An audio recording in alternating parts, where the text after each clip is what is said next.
Hey, this is Alex with the Unbiased Trailblazer podcast. If you haven't joined our Discord yet, you're missing out. Go to our Twitter at Unbiased Blazers. There's a link in our bio where you can join the Discord server from there. There's also links in every podcast description, so you can join from there as well. Now, let's get to the show. Rip City, baby. When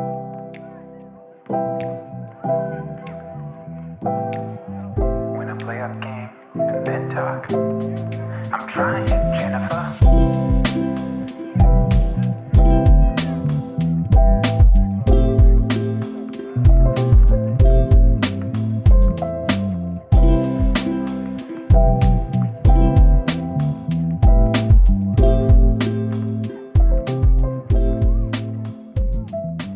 Rip City, what is going on? We're back. Episode 2 of season 2. I believe this is episode 2. Yeah, I think it is. Yeah, I'm so confused. It's been a long couple of weeks. We skipped last week, so it's kind of thrown everything off. Yeah, we did. First thing I wanted to talk about real quick before we kind of get into it is a little life update. And honestly, Fawad, I'm not even sure if I've talked with you about this, so this might be news to you. My wife is pregnant. Oh, Any moment she could have our kid. She is at the 15th is technically her due date, so at any moment she could have her kid. So life's been a little crazy getting everything ready here at the house and rearranging, and today it seems like our heater actually went out, so I was trying to figure out what's going on with our heater. So I'm very, very frazzled right now. Unprepared and a little all over the place. So, which also could affect next week if we end up having him. We might have to skip a podcast or maybe do it at a later date. But that remains to be seen. It could end up being forever until we have this kid. Our first kid came 3 weeks early, and this one's seems to want to be going the full term. So, either way, he'll be here soon. So. If this podcast is a little crazy, that's my excuse. I didn't know you guys were expecting. That's awesome. Congrats. Thank you. Yeah. Let me just put it this way. This is the last one. I already have my appointment to get snipped, and I'm not messing around. So this is last one. But Fawad, obviously you're here. How are you doing tonight, Fawad? I'm good. A little bit tired. I'm not sure why. Just I don't know. I think the early the daylight savings kind of threw my schedule off, but other than that, I'm doing fine. Yeah, I think I can admit this is the first time where daylight savings time has really thrown me off. Usually it doesn't bother me, but I'm having a hard time adjusting right now. And my daughter seems to want to go to sleep super early now. She sees it's dark outside and thinks it's bedtime, so So because we skipped last week, we kind of have a couple games that we haven't talked about yet. So we're kind of just going to quickly go over them. We are no longer undefeated. Last time we left the podcast, we were 5-0, I believe, or maybe 4-0. I can't remember when. 4-0. Mm-hmm. Yeah, that's right. We did. Denver was the last game. We were 4-0.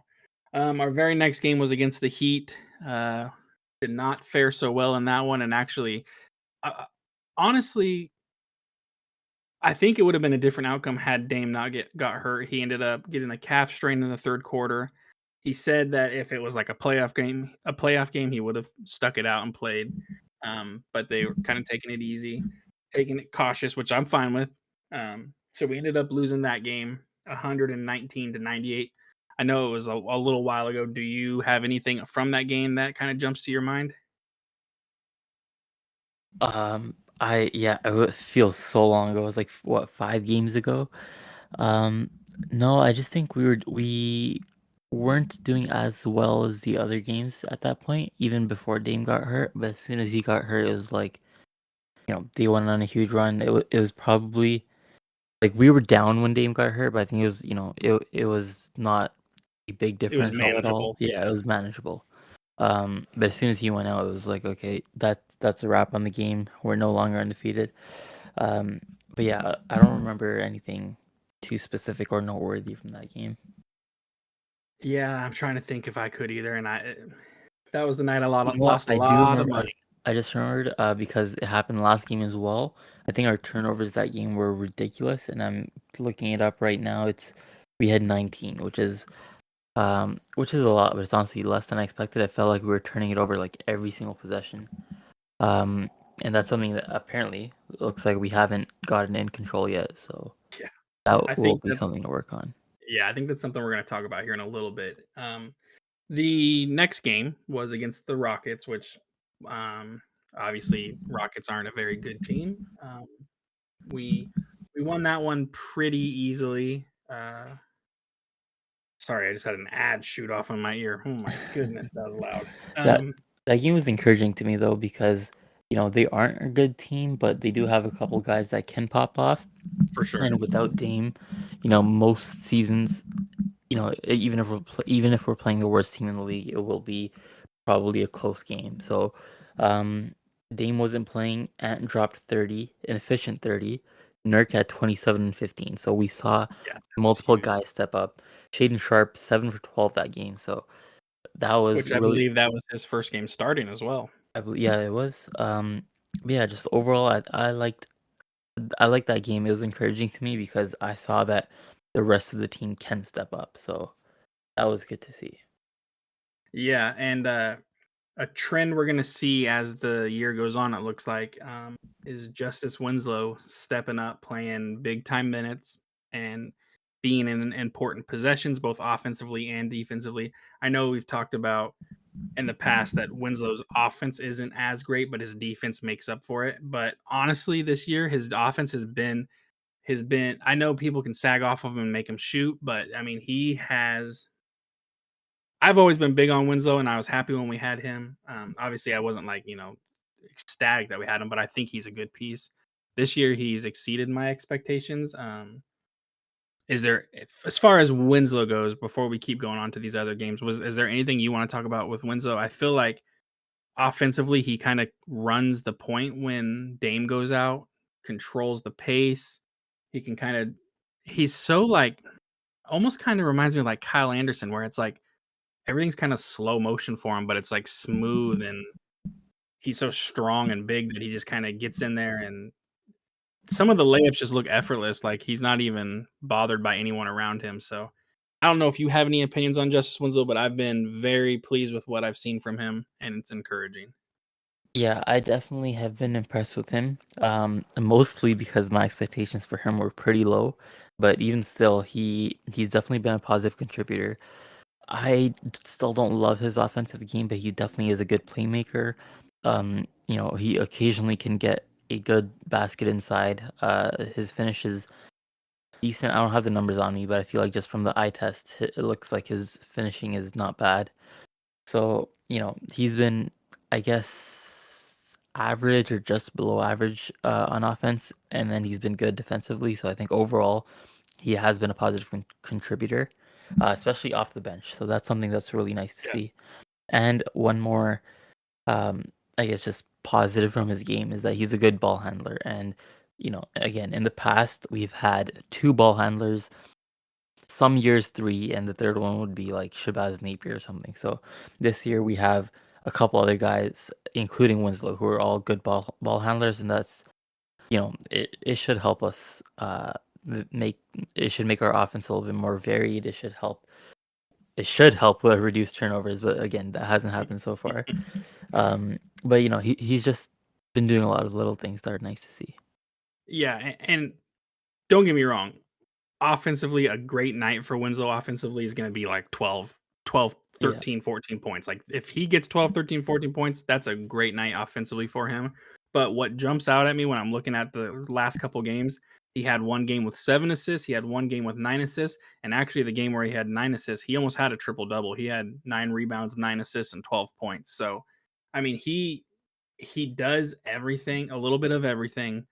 It's not like offensively, it's not like amazing what you get from him, but it's like if it's I don't even want to say efficient. It's just like it's solid. Like you can count on him to make the right play usually, make the right pass usually, be in the right positions, fight for rebounds. Offensively, he does what he does. It's nothing special, but it's also not killing us on offense either. And you know what? His offensive output, production, whatever you want to call it, I feel like not too different from Harkless and Aminu a few years back. So they were starting and putting up these same numbers. Winslow's doing it off the bench in like 15 minutes. So he's at worst, I would say he's equivalent offensively to probably Harkless, who's I guess slightly worse than Aminu because Aminu could at least shoot, but equivalent to Harkless on offense, probably equivalent to him on defense as well, to be honest, but with added playmaking and he's off the bench instead of starting, so that's definitely a good player to have. Yeah, I agree. The next game we had was against Memphis.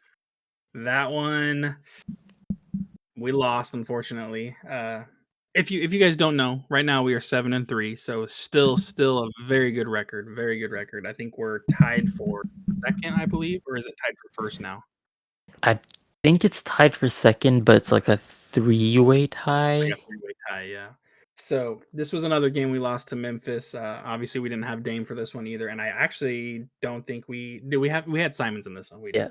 did. Um, it was a. I'm trying to. I'm trying to remember this game. I remember watching it because Jaw was going crazy. I missed a lot. I honestly I don't think I watched a full game this week. Things just kept coming up. I saw like one game I would see the first half, one game I'd see the second. I think this game I only saw the first half, and I didn't like what I saw a lot. But and I feel like we were down like double digits most of the way, but we did bring it back towards the end and had a comeback. So I didn't see the comeback myself, but I think um it is encouraging that we didn't roll over and die. We brought it back, and it was a close finish. And I said Again, Jaw without went Dame. crazy. Yeah, without Dame. I said Jaw went crazy. He did do okay. I meant to say Desmond Bain went crazy. That guy, I think he hit like He can five shoot, threes. man. Yeah, he was not missing. That was I don't really remember a lot from it. I remember that Nurkic had a pretty decent game. I'm gonna be honest with you. I know we're kind of jumping all over. Like I said, this podcast is probably gonna be all over the place. There's people that do not like Nurk, think that he needs to be traded. He's too inconsistent. I don't know about you. I have liked what I've seen from Nurk. I mean, there are times when he kind of checks out mentally and makes, kind of lazy plays or lazy passes, but for the most part, I feel like he's been engaged a lot. He's defensively, some people think that he's still not very well off defensively, but I feel like he's been doing very good defensively. Obviously, he can't keep it up 24/7 every game, playing great defense constantly, but I feel like for the majority of the time, he's been good defensively. I feel like I've been underwhelmed with him defensively, but he's still been a positive. And I'm gonna check real quick what his defensive rating is right now. and I'm curious. overall, I would say I haven't really had issues with him this season. But I think he hasn't been much better than last season, or the one prior. He's just around the same level, maybe slightly better, offensive or not even offensively, but his 3 point shots looking a lot better. Um, but other than that, I think for the most part he's been pretty similar to last year. Maybe fouling less as well. So I guess on that end he might be better defensively. Um, He has definitely been fouling less. At least not being in foul yeah, trouble as much, yeah, put it that way. for sure. But yeah, overall it's clear that he's not 2019 Nurk and that Nurk is not coming back. So I just take him for what he is. I don't.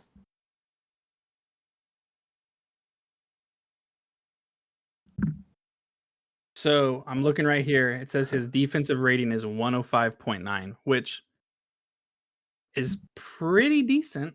I'm trying to find his pass ratings, Sorry, but what'd you say his defensive rating was? 105.9, which is actually not terrible.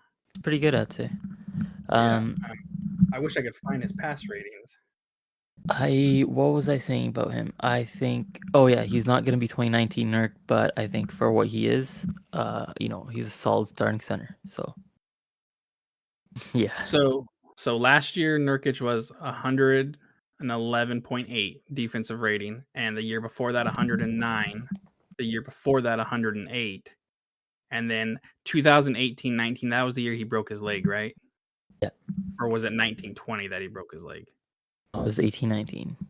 So, which we arguably think was probably his best year with us, um, both offensively and defensively. He was 104.8 there, and right now he's 105.9. So, I mean, he's defensively. I know some people don't like defensive rating, and it doesn't give you the whole picture, but just from watching a lot of his games, I feel like the most I can ask out of Nurk is that he's contesting shots without fouling, and that's what he's been doing. And sometimes he still goes out and tries to blitz the screen and gets beat defensively. That's gonna happen because he's 7 foot, 300 pounds. But one on one down in the block, he can hold his own against anybody. He makes it a tough night for a lot of players. I know Steven Adams isn't like actually, yeah, Steven Adams isn't like the greatest offensive player, so he's mostly just offensive rebound putbacks a lot of the time. So I've been encouraged by what I've seen from Nurkic. I don't know about you guys that are listening, but I have been. I like Nurkic, and something we haven't talked about yet, but we talked about at the beginning of the year. He's been shooting threes like a crazy man. Clutch Last I threes checked, too. yeah, last I checked, he was 5 of 5. He's made the last 5. I don't think Uh, he shot any last game, did he? Let me check real quick. I don't think he shot any last game, but I'm not sure what his like streak is either. Um, I th- oh, he did shoot a 3 and he missed one, so he's no oh, longer okay. 5 of 5. But yeah, I mean, the last couple games he's hit every 3 he's taken, and they've been like you said, they've been clutch threes. They've been some big threes that we needed. So Yeah, one quick thing about defensive rating, I feel like about individual players, it's not always telling. Um, comparing it like across the league, but if you compare it like within the team, then that's really telling. And he, among, the rotation players, he's third after Winslow and surprisingly Shaden Sharp. So, obviously Winslow we know is a good defender. Nurk is, just right below him too. So he's definitely still one of the best defensive players on the team. That's not in question at all. But and also like I said, I think he's still a positive defensive player.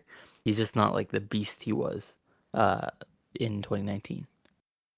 yeah, and something I'm looking at, and this is a little encouraging. The most a team has scored against us so far this year has been 111. How many games did we see last year and the year prior that were like, Wait, didn't Miami score like 119 or something? um, oh, you're right. Sorry, I missed that one. They did score 119. You're right. So 119 and 111 are the two highest scoring games. We have been I think last I looked, we were 8th in defense for allowing points scored, which last year we were 28th or 29th. So that right there just tells you how huge of a jump we've made. Who knows how long it can last? Um, but it's so I don't know about you, but I've loved every second of watching this defensive, like just getting down and gritty and making stops when we need them. And Yeah, I was thinking about that last game actually. Like any year of the last five, like take your pick. If someone passes the ball on the perimeter, that like our defense completely collapses and it leads to an open three. Now this year, we have people who actually rotate and switch onto the other guy. So it's, the amount of open threes is so much less than in previous years.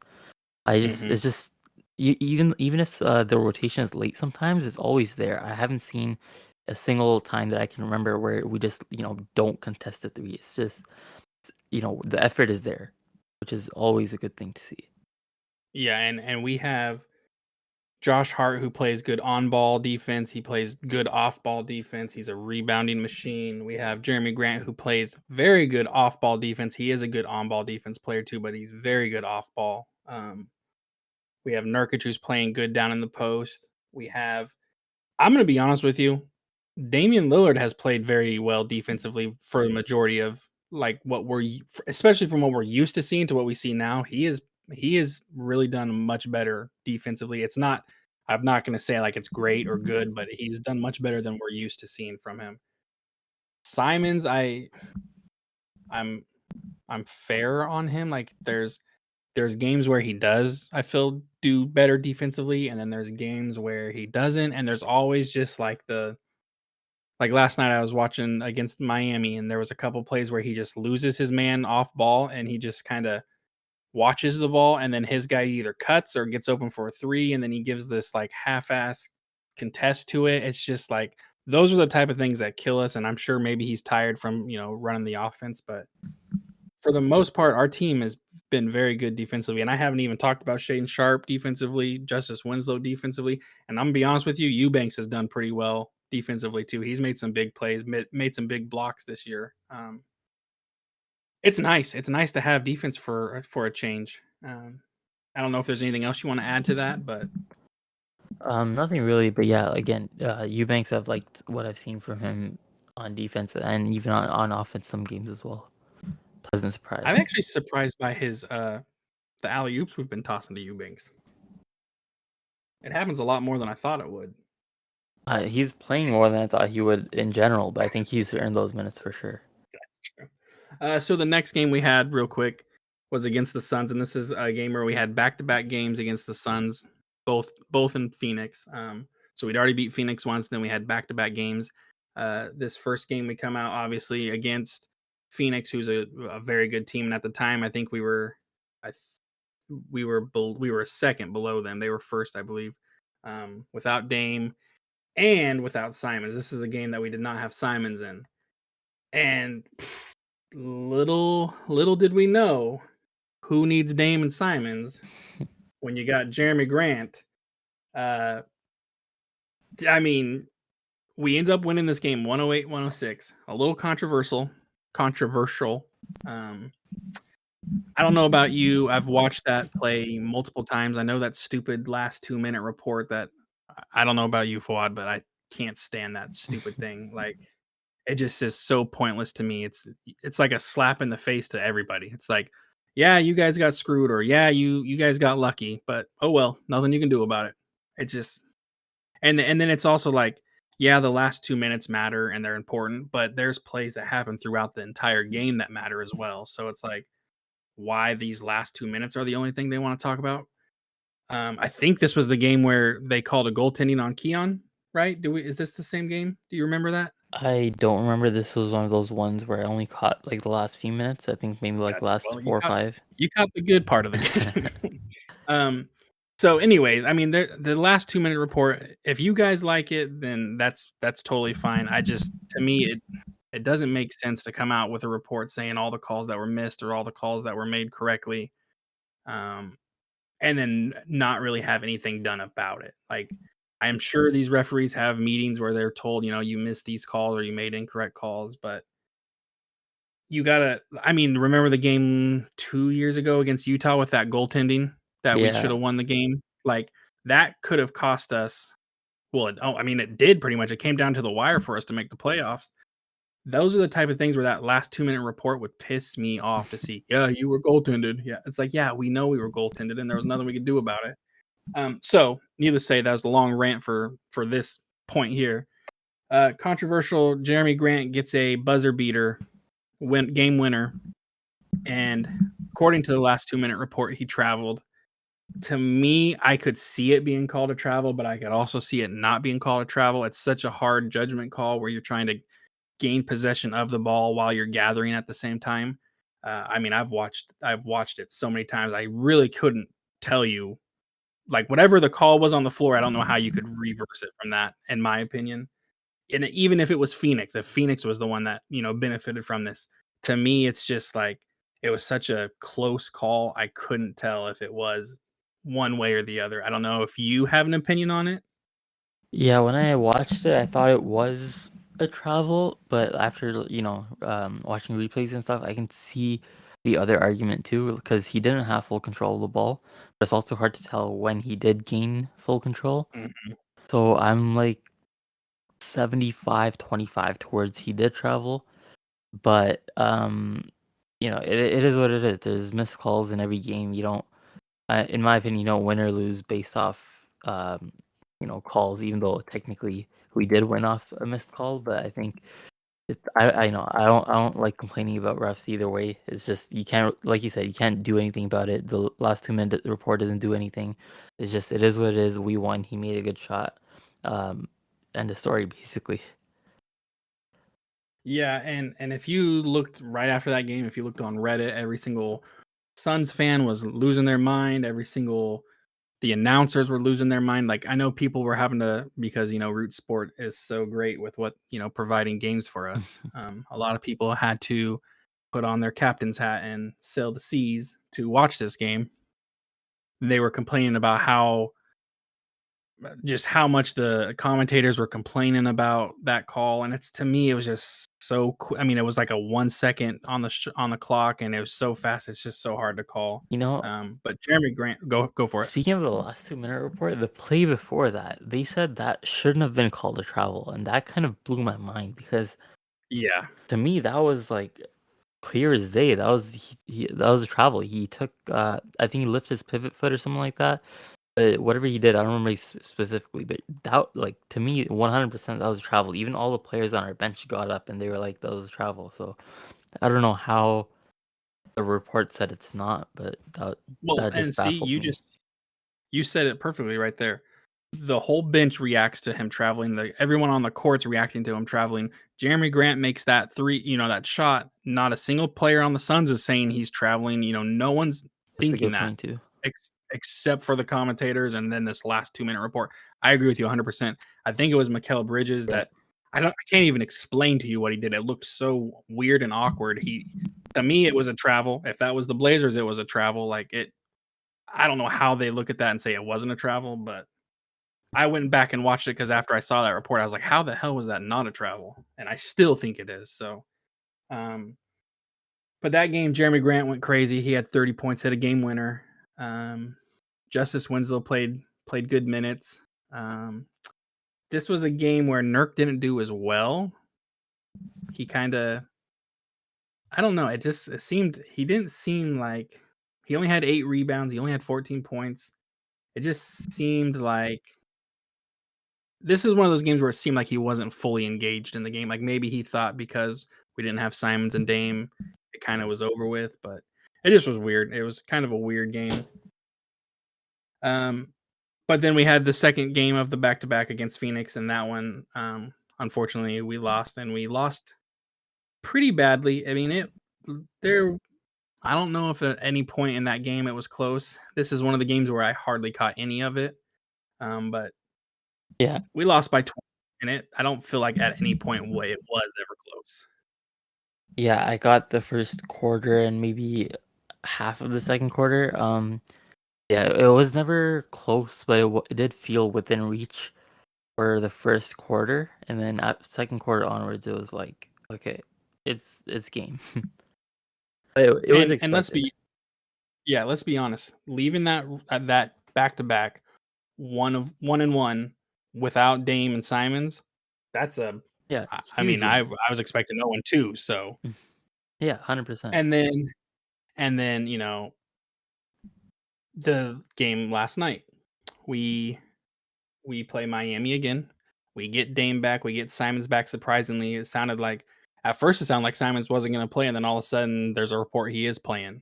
So that was surprising to me. But once again, comes down to last second, and for I think this is the fourth time now in 10 games we've had a game winner. Um, and surprisingly, all four of those game winners have not been from probably, in my opinion, the most clutch player in the NBA, which is Damian Lillard. At one point, I think Dame pretty much had a game winner against LA. I think that was the one that went into overtime, right? Was it overtime? I don't remember. Was it? I don't. Maybe not. I just remember. I think Jeremy Grant's had 2 game Yeah, winners, right? He had a Grant had layup, if two. I remember right, Yeah. and then the three, and then Then Simons had Simons had the one. little floater. Hmm. Yep, the little sky hook.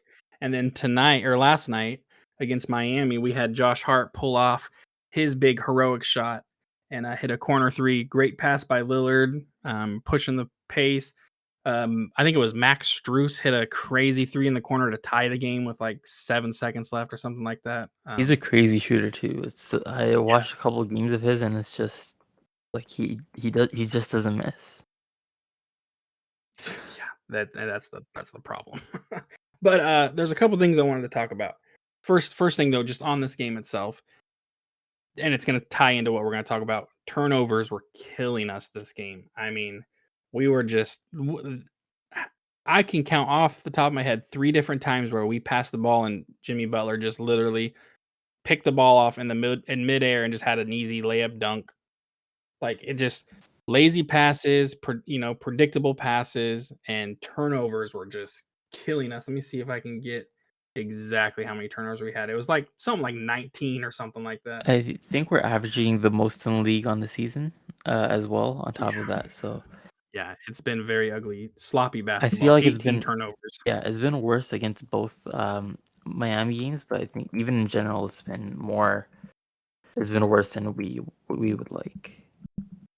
But my unprepared self, I saw a tweet today talking about how like efficient we were. I wish I could pull it up. I don't even honestly know why I just brought it up because I don't have it. So let's just pretend like I didn't bring it up. We were extremely efficient in the fourth quarter.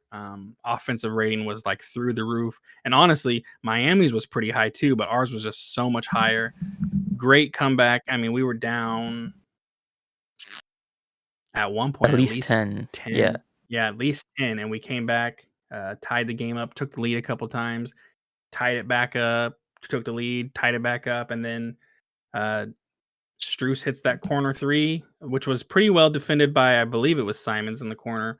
And then I was kind of confused. They kept saying we had a timeout, but I thought we used our timeout on the inbound. So we didn't have a timeout anymore. But people kept saying we No, did. I'm pretty So sure we maybe we did. did. But Dame said in the past, like, he prefers to just attack before the defense has a chance Yes. to set. So I think Chauncey knew that, he just didn't call it. Yeah. Well, and especially against Miami, Yeah, too, who's a very good defensive yeah. team. Dame knows he can probably get either a shot for himself or for someone else, before the defense. That's exactly what he did. To attack Yeah. and get it right pass.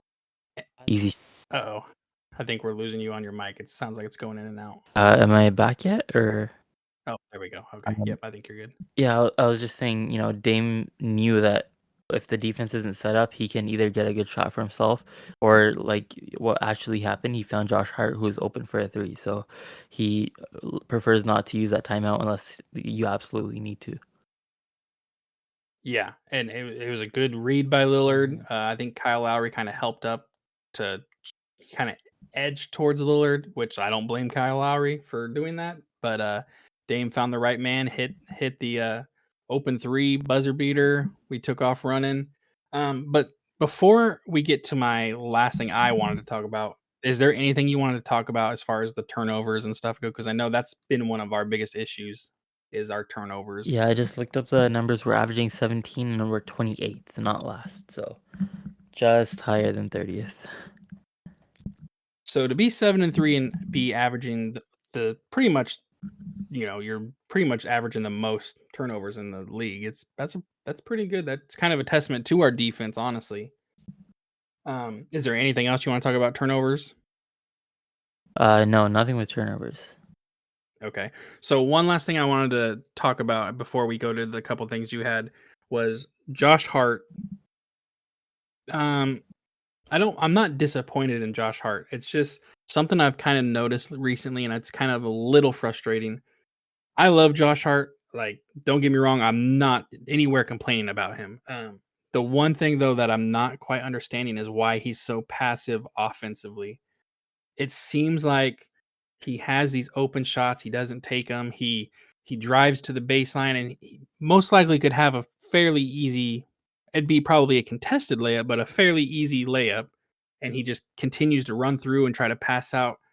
I don't know if you noticed this or not, but it just feels like for some reason Josh Hart's so passive. He's more worried about making a pass and trying to make the right play that way than the defense giving him an open shot and him passing up on it. Have you noticed that, or is that an issue for you at all? I have noticed he's definitely more passive than I guess we'd want, but I don't really have an issue with it.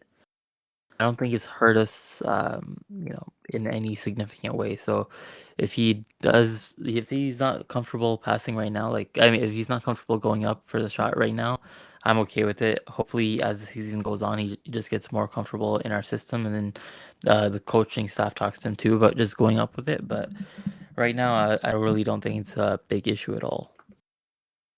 Well, and I mean, we've It's seen not him, like and he's we making know he bad can score. passes. No, Yeah. no, and I'm not complaining about his passes necessarily. It just seems like he's passing up on a lot of shots that are makeable shots or at least good shots to take. And we've seen him, he's scored 40 points for us before, so we know he can score. He's hit this big 3 in the corner. We know he can shoot. He's a very good three-point shooter, honestly. He's not a bad three-point shooter. Um, it's just my one little issue that I've had with him, and it's a small issue because we are winning games and it's not costing us. But if it continues and it ends up costing us because he's passing up on open shots, it's my one little concern I have for him. But like I said, it's not even that much of a concern. It's just kind of there's been times where I've gotten annoyed that he's passed up open shots. Fawad, you said you had a couple things you wanted to talk about, so I'm gonna throw it to you and let you kind of go from there. Sure. In one of our off-season episodes, we talked about who we think would be the number two option after Dame. And we're 10 games into the season now. What do you think about first of all, who do you think is our second option right now if we even have one? I would say technically our second option is Simons, which isn't surprising, obviously. But I honestly almost feel like Jeremy Grant is like it's almost like 2A, 2B kind of thing. And I almost feel like and this is something we talked about, like you said, in the preseason one. It almost feels better to have Jeremy Grant be our second option. But I mean, right now, I believe Simons is averaging like 22 a game. And last I checked, I thought Jeremy Grant was averaging 18. So they're close. To me, it's 2A, 2B, and I'm fine with it. But I would say right now, Simons is our second leading scorer. And I'm not surprised by it, honestly. I would have been more surprised if Grant was. I don't remember what I said when we talked about it before, but I feel like I probably expected it to be Simons. And yeah, I agree that he's probably been our second option, but it's closer to 2A, 2B than otherwise. And I feel Yeah. like whenever, if Grant is going, he gets the ball. So it's not like he's being shunned off into, like it's not like Simons is the go-to. It's just he's the default, and if Grant is clicking or if someone else is clicking, then they get the ball too. So it's very much I feel like um every game is different, and we're just playing to whoever's having a better night that game, I guess, which has been good to see. And I feel like it's been effective. We have so many different scoring options now. I feel like almost every single game we have four or five guys scoring in double figures. So even after those two, the next few guys, I like how balanced it is, and we have multiple different options. Yeah, I mean, right now we have four guys in double figures, and Josh Hart's at 9, and Sharp is at pretty much 9 as well. So, um, he one thing about Jeremy Grant, I don't know, we might have even talked about this before. He is a knockdown corner 3-point shooter, Yeah, his and shot has he been almost is really good. he's almost more deadly when he doesn't even set his shot when he catches the ball high. And I think we've talked Yeah, about it before.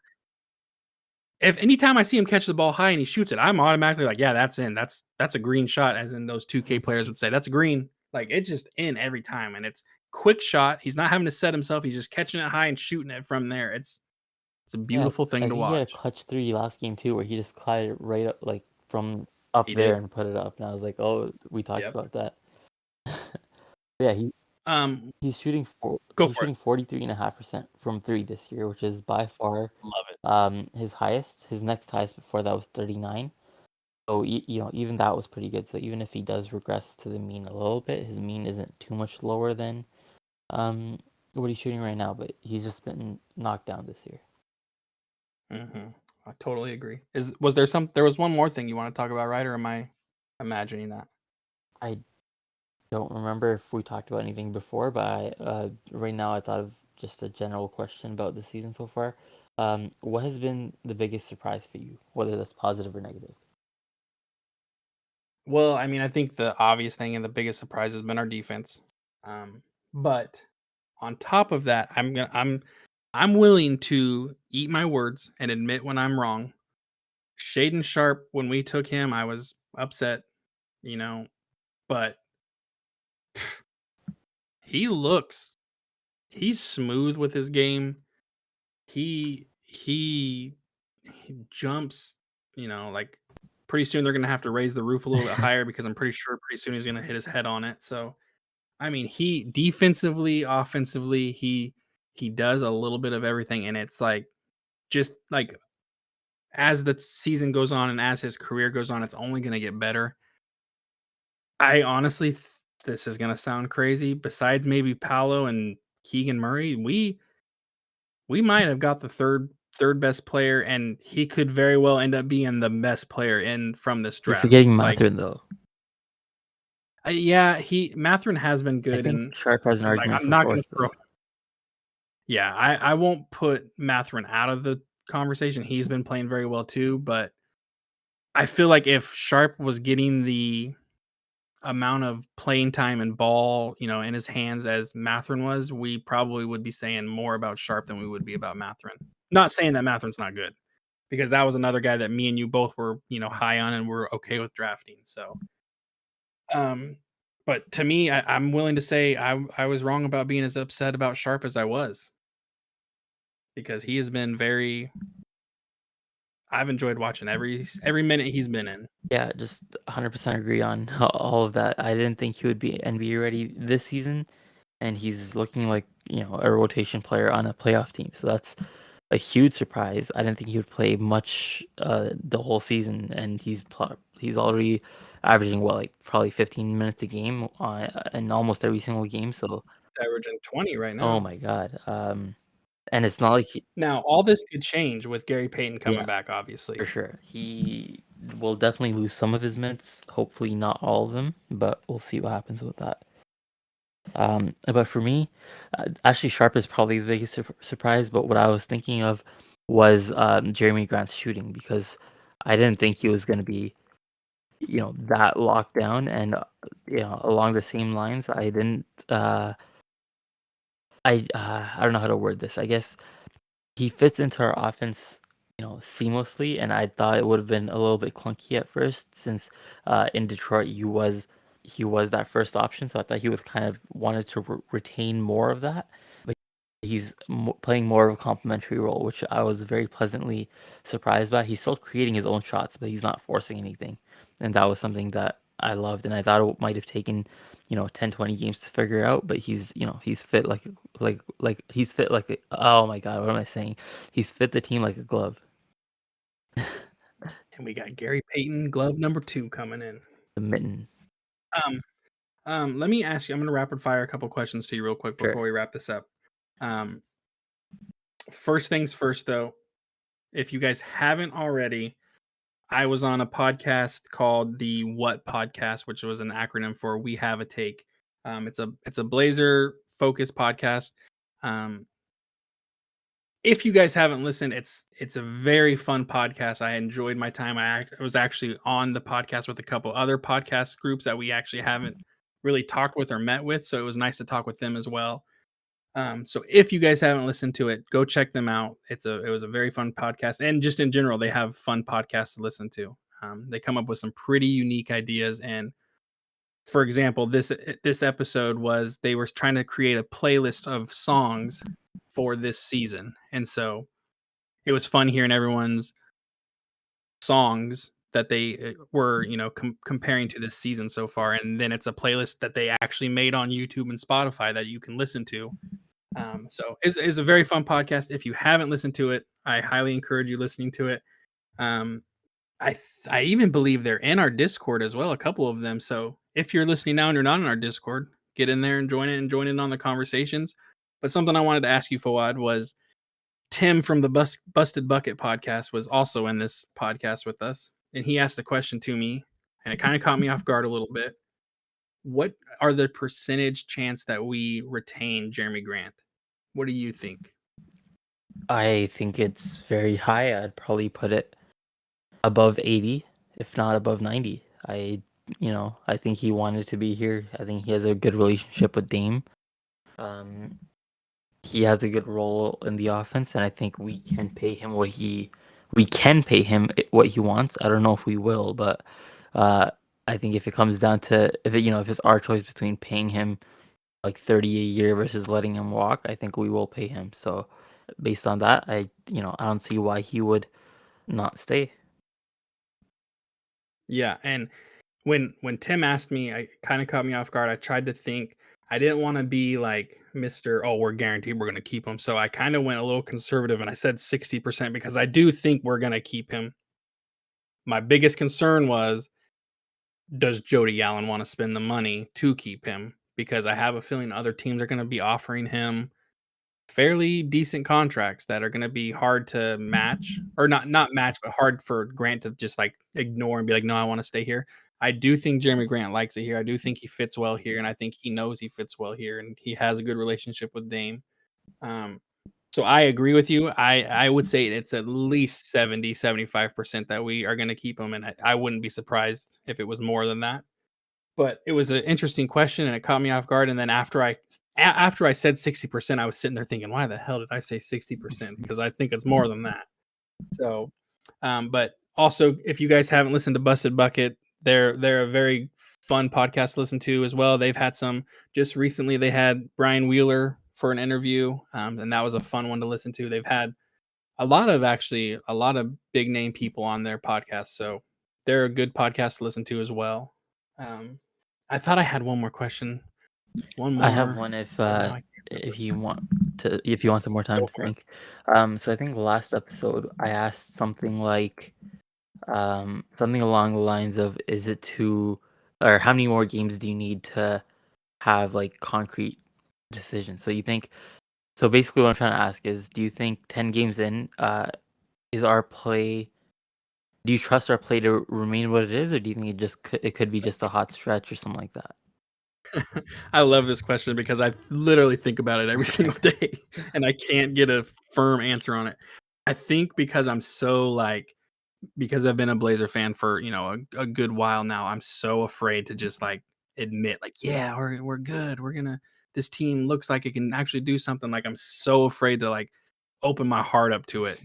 Um, I still feel like 10's too early, and you just thank you for asking this question because you reminded me of my question. So I think 10's still too early. I would say once we get like 25 games in, where we're at from there and how we're playing from there, that's when I'll really feel like comfortable saying yes, no, maybe a little, maybe not. But like right now, it's so early and we're playing so like the games are close still. A lot of our games are close and coming down to game winners. Like we said, 4 of them have been game winners out of the 10.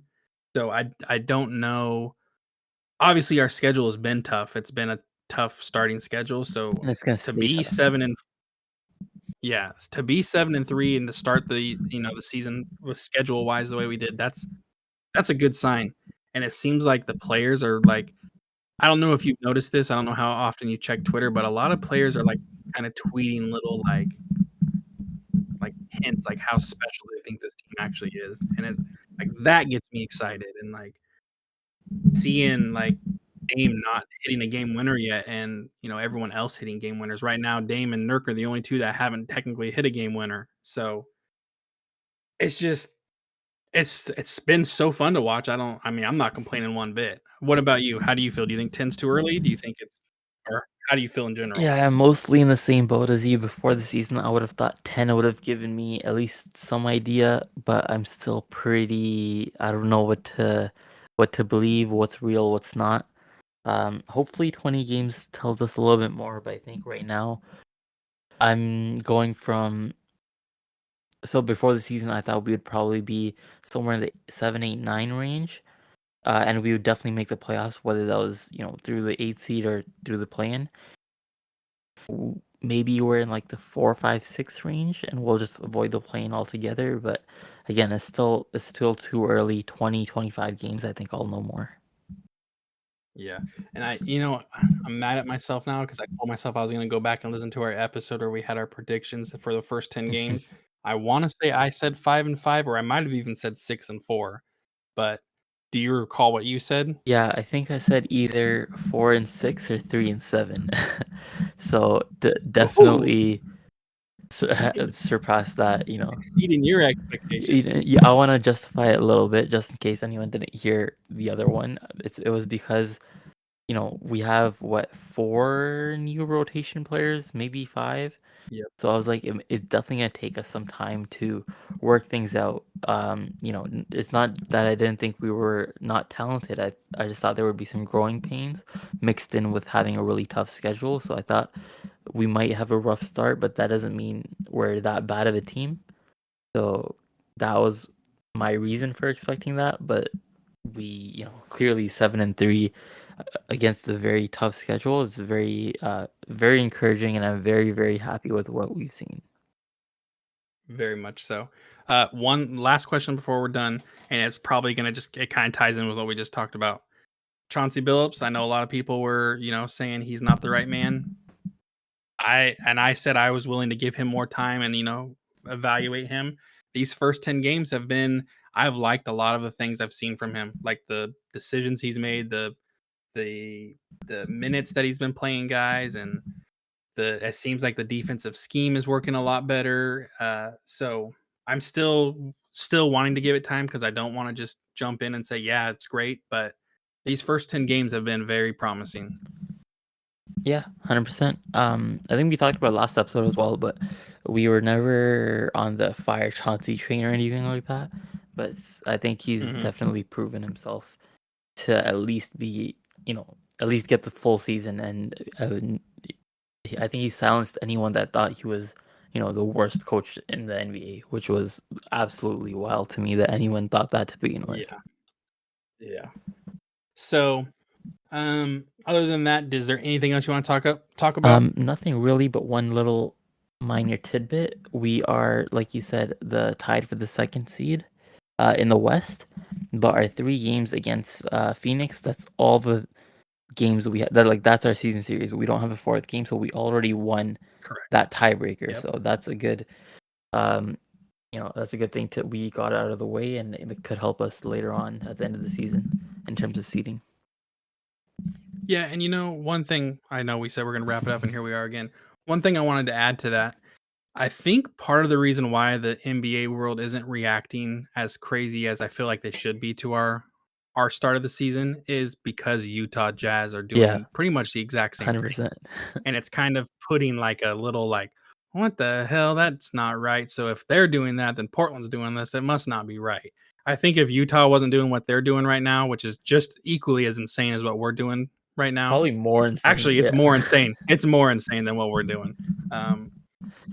I think if that wasn't happening, I think you would hear a lot more about us on the ESPN and the national radio and everything, because you really don't hear a lot about us. And honestly, the game last night, when I got in the car this morning, same old Portland, and they're going over the game, they're reacting to the game, and it's more about what Miami did wrong and listen to the announcers on this one for Miami, and it's like, well, what the hell? We were the team that won. Why are we more focused on Miami? So that's just no, that's a really good point. I think that probably affected me subliminally too, or subconsciously.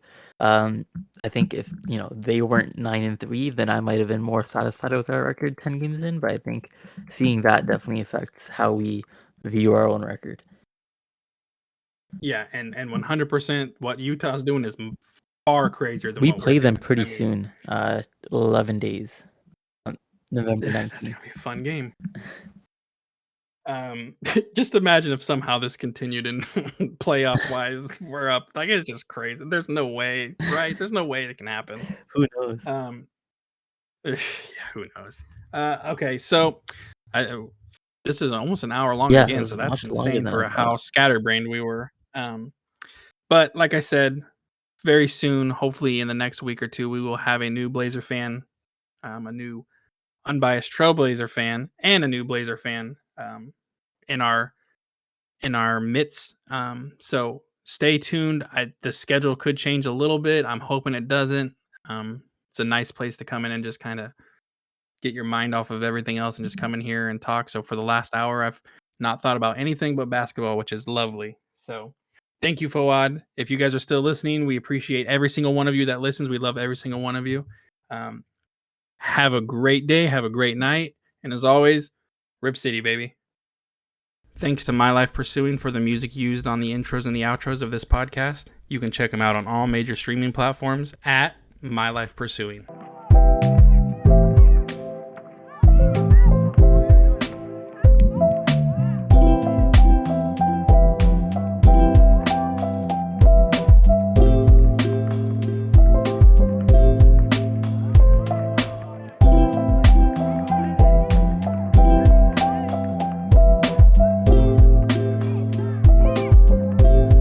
I'm trying, Jennifer.